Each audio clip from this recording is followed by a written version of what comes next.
Magandang araw po sa inyong lahat. Today, magluluto po tayo ng nilagang baka. So for our beef nilaga, here's the ingredients. We have pepper, beef spare ribs, cabbage, potatoes, chopped onion, and salt. So papakuluan natin yung ating beef. So after about 10 minutes, kailangan nang tanggalin yung pula ng ating baka.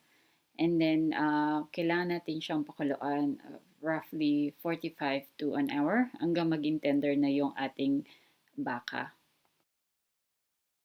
So, after wala na yung bula, yung beef soup natin, ilalagay natin yung onion. And then, after this, ilalagay naman natin yung pepper.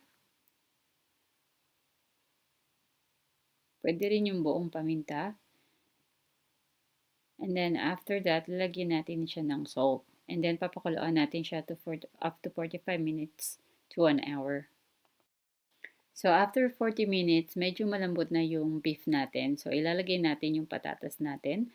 And then, we're gonna leave it for about 15 to 20 minutes. So, after 45 minutes to an hour, malambot na itong ating baka or beef, pati yung patatas natin. So, ilalagay na natin yung next ingredients natin. So, almost cooked na to. So, ilalagay natin yung cabbage.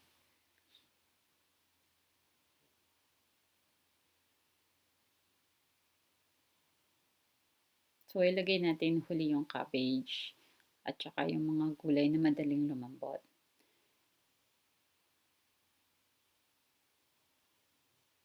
And then, I have pechay. So, itong pechay ko galing sa garden sa likod. So, lalagay ko lang yung pechay. And then, ihalo natin. And then, iiwan natin and leave it para maluto. Leave it to cook for about probably 3 to 5 minutes. And then, it's ready for serving. So, ready na yung nilaga natin. And make sure na meron kayong fish sauce at kalamansi or lemon on the side para sa sausawan.